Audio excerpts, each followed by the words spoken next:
Hey everybody, it's Shaman Sister Sin, and you're listening to the Meditations and More podcast here on thelittleshaman.com. Brought to you by Transrelational Healing, shamanspiritcenter.com, and littleshaman.org. That's me, the Little Shaman.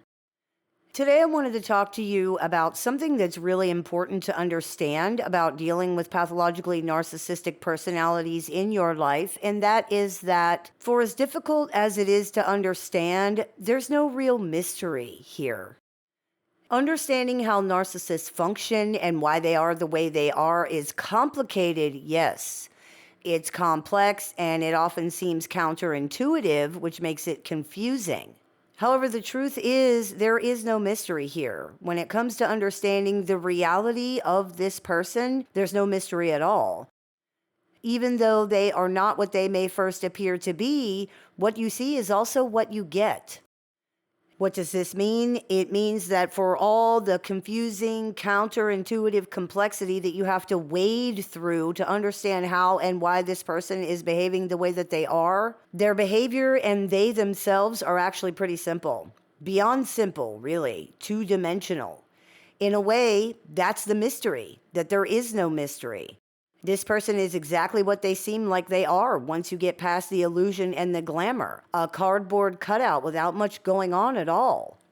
That's hard for most people to wrap their heads around. How can someone with such complexity be so basic?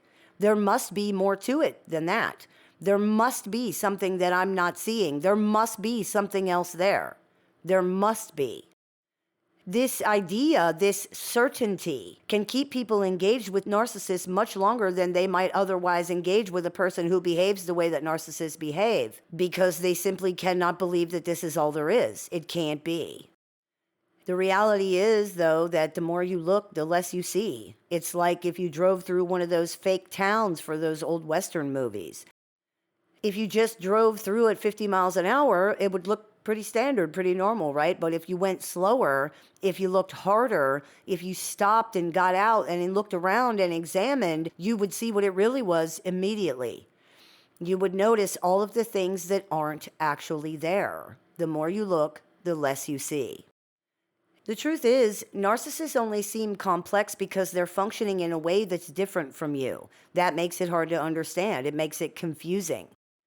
These things don't equal advanced, though.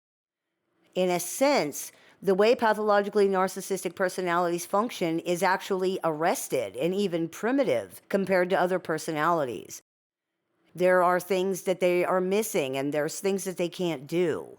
This sort of primitive simplicity appears complex only because it's so different. Sort of like how it might be hard to figure out how to use a very old version of something that you use today. It's unlikely that the more primitive version of the thing is more complex than the version that you use now. You're just not familiar with it, so it seems complicated, confusing, or hard to understand. But there's no mystery here. There's no magic, nothing to solve or uncover.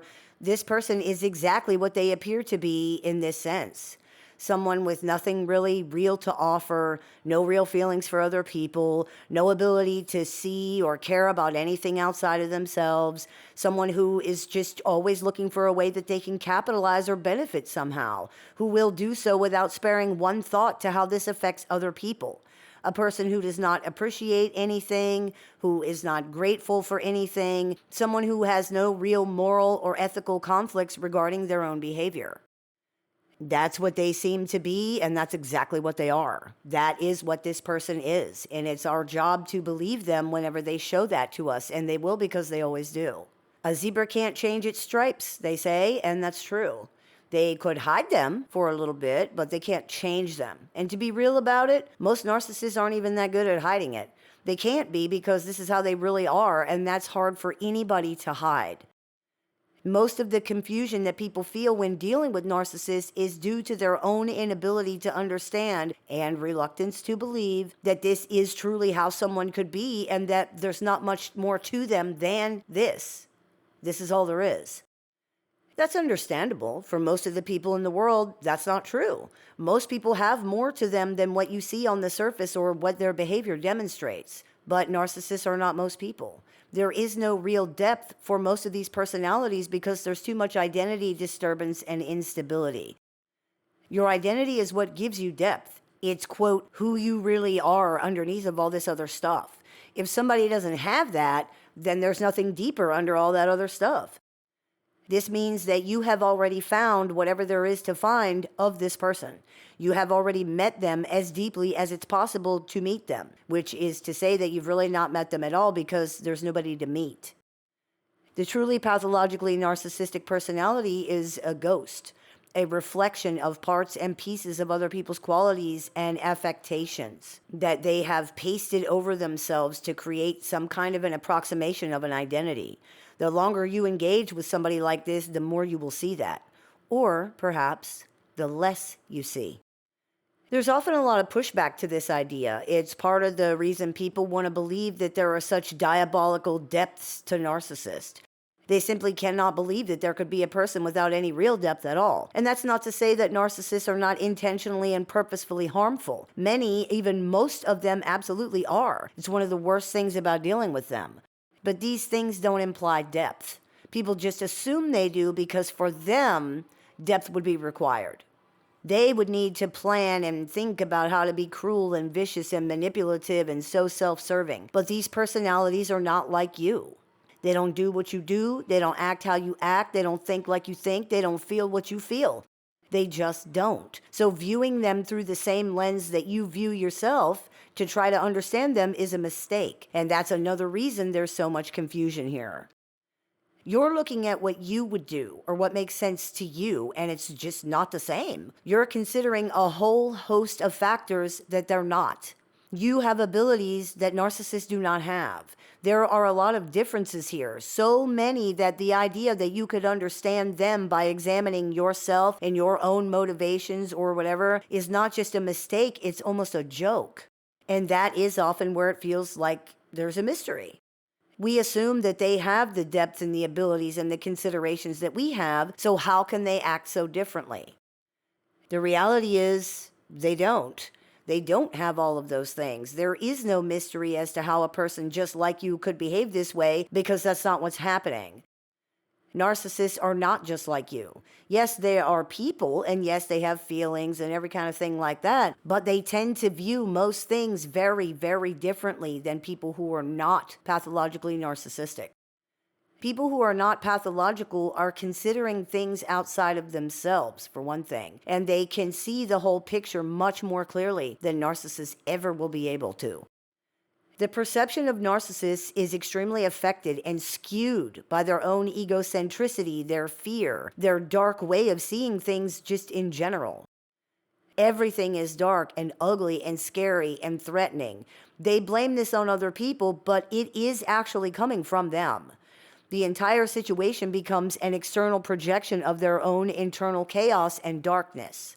Everyone is bad. Everyone is out for themselves. Everyone is dangerous and untrustworthy and sneaky and conniving. And perhaps even more important, and certainly more noticeable than the narcissist's perception of others, is their perception of themselves. Pathologically narcissistic personalities are extremely egocentric. The word egocentric means self-centered. Ego is self, centric is centered around, self-centered. This doesn't just mean that a narcissist perceives themselves as the center of their own universe, but as the center of the actual universe. As anyone who has ever dealt with a pathologically narcissistic person knows, this way of experiencing the world can be very difficult to contend with, and it can really do extreme damage to relationships and other people. The reason for this is very simple. Again, no mystery here either. When someone experiences life through the lens that they are the only person who really exists, there's no consideration for other people at all. That's bad enough, but they also believe that all the things that happen around them or that other people do are about them.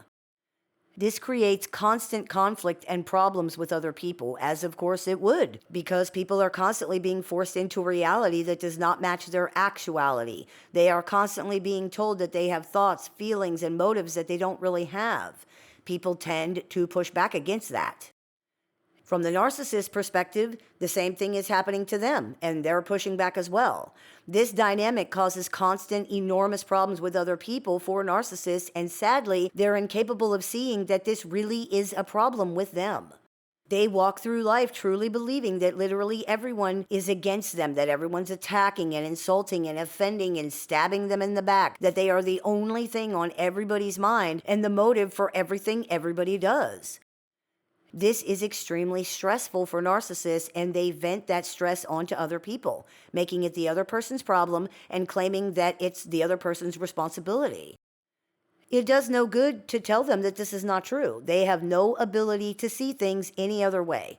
They are experiencing this the way that they are, through this lens of perception. It feels how it feels, and for this personality, their feelings are facts.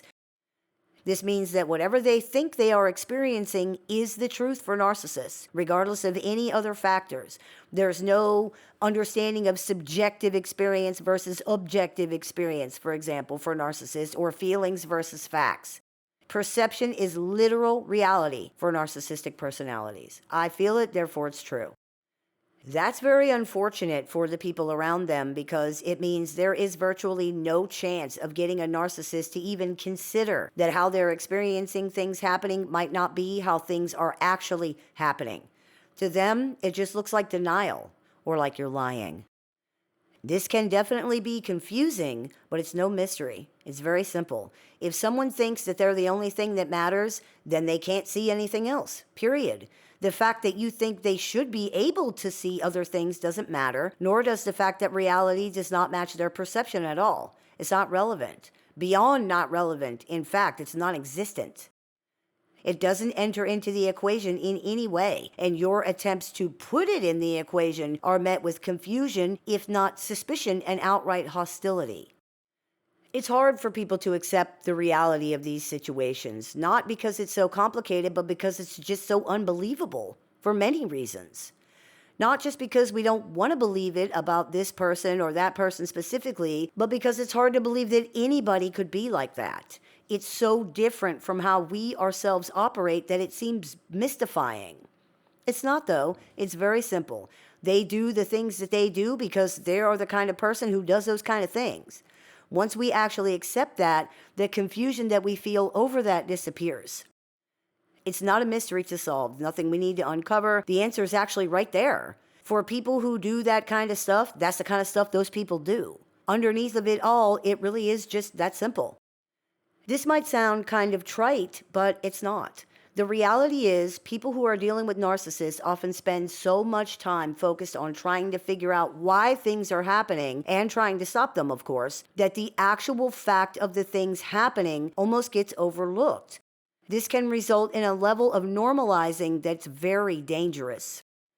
People are so focused on the narcissist's motives or understanding what the hell is going on that the actual fact of the abuse and mistreatment is almost an afterthought in this situation. Instead of focusing on getting out of the situation and away from the abuse first and foremost, people's attention gets distracted by why it's happening. This is completely understandable, but it's also a terrible mistake. Because in the end, does it really matter why someone who says they love you punches you in the face, or sleeps with your friends, or steals from you, or harms your children, or cuts you out of the family, or turns all your relatives against you with lies, or has you arrested for something that you didn't do, or gets you fired, or does any of the horrible things that these personalities are notorious for doing? In the end, does why they are doing this really matter at all? No, it really doesn't. It feels like it does, but the truth is we don't need to know in order to move on, and that's good because also we never really will know. Not really. People often believe that they can get closure if they could just understand it all, but the fact is nothing is ever going to make the way that you've been treated understandable for you to the degree that most people are looking for. It's just not going to happen. The narcissist in your life likely doesn't even really know anyway, by the way. Most narcissists have almost no insight into their own behavior, and even if they did, the chances of them telling you anything even approximating a truth that you could actually accept or understand and live peacefully with are almost zero. On one of those true crime documentary shows, a girl was reaching out to her incarcerated father to find out why he killed her mother. He explained that they were arguing, he got angry and strangled her, and she died. That's almost like exactly how he said it. The girl kept asking, why, but why, but why, as if there must be a bigger answer or one that somehow is going to make more sense. But it's very likely that what he told her is exactly what happened. It's a stupid, terrible reason for a stupid, terrible thing. But most things that hurt other people are stupid and terrible. And the reasons behind them generally are not any less stupid or any less terrible. Us wanting them to have more meaning does not give them more meaning. That's not to say that understanding what happened isn't important. It definitely is, because if we cannot understand what happened to us, we can't deal with it in any way. We can't process it at all. Our brains become stuck on just trying to figure it out. It's important to understand what has happened. However, expecting that it's ever going to make any sense to you in a way that you can actually truly understand how they could do these things that they did to where you can be at peace with it is expecting too much. You can come to peace, but it's probably not going to be like that. Focusing too much on solving the mystery or figuring out the puzzle can keep people in the relationship. Remember, the what is more important than the why. It's understandable to focus on the why to a point, but remaining in the relationship while abuse is happening is like staying in a house that they're bulldozing because you don't understand why they're tearing it down. At that point, it doesn't even matter. You can figure it out later. Right now, your safety is the most important thing. This sort of analysis paralysis occurs often in dealings with narcissistic personalities. Their behavior is so confusing and so alien to people that people become excessively focused on the narcissist's behavior and motivations to the point where, as we stated earlier, the actual fact of the abuse and the toxicity almost takes a back seat. This is dangerous. It is a dangerous distraction from what is actually happening. Trying to find some way to mitigate abuse instead of just getting away from it as soon as you possibly can is very dangerous as well. Analyzing this person's motives or even understanding them does not help you in the sense that this information will have some real-world impact on this person's behavior. It doesn't have any impact on this at all. The one thing it can do is help you to understand that you're not causing this behavior and therefore you can't control it, but this is something we can explore once we're safe. The reality is, even if you were somehow causing someone to abuse you, which you are absolutely never doing, the solution is still to get away from the situation as soon as possible, period. Educating yourself does not change this. Educating yourself about someone else's behavior or motives or mindsets or anything else has no impact on them at all. You can change and educate and understand and everything else as much as is humanly possible, and it still won't matter because the other person has not changed. It's funny because after all the education and experience, after all is said and done, people end up coming to the same conclusion that people come to when they don't know very much about it at all. It doesn't matter why someone is behaving in toxic, hurtful, or abusive ways. You can't stop them, you can't make them care, so the only thing you can do is exit the situation as soon as possible. That's it. That's the answer. Everything else is, in many ways, beside the point. It really is. It can be a very sad education to go through everything people go through with these personalities, often for years, for decades, trying to force narcissists into therapy or into rehab or into family counseling or onto some kind of treatment plan, spending years pleading and bargaining and explaining, and then more years learning and researching and educating themselves, only to find out that after all that, the answer has not changed one bit. It's still the same answer that it was in the beginning. It doesn't matter why it's happening. It doesn't stop, and that is what matters. People sometimes say, well, can't you offer a little more hope? Or can't you be less negative about this? This is so hard to hear. No. After speaking with thousands of people over the years and hearing from tens of thousands more, it's the same story over and over again. There is no hope to offer, and pretending that there is just to make people feel better is not helpful. In fact, it's actively harmful. If you're dealing with someone who's pathologically narcissistic, that is to say, their personality is so affected by narcissism that it impacts most or even all areas of functioning, there's no point in offering false hope for change. Beyond no point, in fact, it's cruel. It's dangerous. Humanity has been working on a way to deal with this for literally thousands of years, and still the only answer that anybody can come up with is, if someone hurts you and thinks it's okay, stay away from them. Why? Because nothing else works. Even if someone's not pathologically narcissistic, if they're mean, selfish, inconsiderate, abusive, toxic, if they don't listen to anything you say, if they disrespect you, if they violate your boundaries, and if you telling them about these things does not stop them from doing any of these things, what hope should there even be? What is there to be positive about? And really, what is there to understand? What mystery is there to solve? That's why we say there's no mystery with narcissists. The truth is in front of us the entire time. Our job is to make sure that we don't get so caught up in trying to understand the why that we let this overshadow the practical realities of the what.